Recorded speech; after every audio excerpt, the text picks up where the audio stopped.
If you thought 2013's Now You See Me was a bewildering disappointment, the sequel isn't likely to win you over.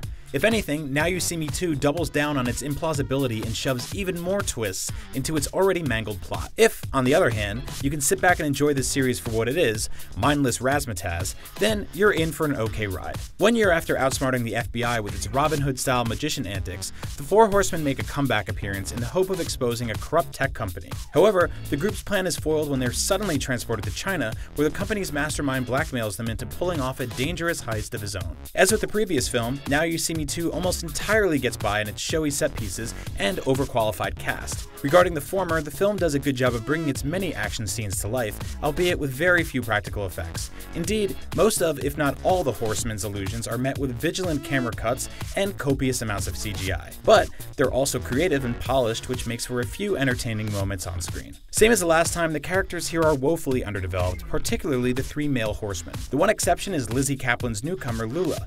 Not only does she get some of the best one-liners, but her obsession with magic dismemberment is frequently amusing. Alas, even her character falls prey to a half-assed romance subplot. Meanwhile, Mark Ruffalo's Dylan Rhodes deals with a lot of the same daddy issues he confronted in the last movie, and surprise, it leads to another contrived resolution involving Morgan Freeman. Then there's Daniel Radcliffe, who gets a few good chuckles but becomes increasingly unimportant as the story goes on. Speaking of which, the entire plot of Now You See Me 2 doesn't make a lick of sense. Honestly, it would have been fine with just the main heist, followed by the Horseman beating Radcliffe at his own game. Unfortunately, the film gets bogged down with so many betrayals, comebacks, and logic leaps that you begin to wonder who you're supposed to be rooting for by the end of it. Granted, the film's spectacle offers a decent distraction from the story, but it lacks a true magician's sleight of hand. Now You See Me 2 is a turn-off-your-brain movie in that giving it a second thought would spoil the magic. To its credit, the sequel boasts a talented cast and some very stylish set pieces, but the story and characters are non-starters. While newcomers Kaplan and Radcliffe add a bit of flair to the old routine, it isn't quite enough to drive home that final ta-da. For more movie reviews, keep it on IGN.